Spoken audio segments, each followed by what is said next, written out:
Shelby Township police officer makes an unusual capture while on the job. Listen to this. She got her hands on a python that was on the loose. 7 Action News reporter Anu Prakash talked to the officer and tells us why she was not rattled at all. Police say that python was first spotted by a security guard at this RV storage lot. That guard didn't want to have anything to do with it, and that's when police were called.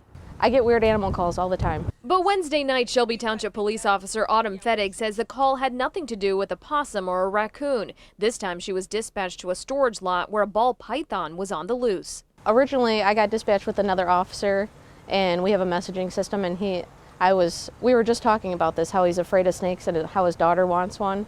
And he was like, oh no, I'm not going to that. The python had been slithering across the lot and then made its way into an old Corvette. One of our detectives brought a box, and he actually brought one of the dog poles. They were like, I'm not touching it. There's no way that I'm touching that snake.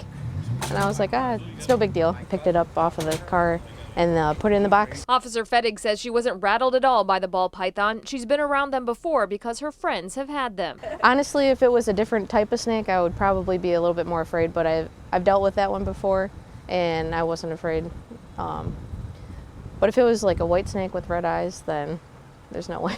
Those ones freak me out. She says this python must have been someone's pet. She's glad she was able to get to it in time. They like the heat, so I knew that if it was to stay out there, it probably wouldn't survive very long. It was cold last night. It's now at Macomb County Animal Control, and while this was no sweat for her, Officer Fettig says one of her colleagues can handle the next odd animal call. They owe me on the next one.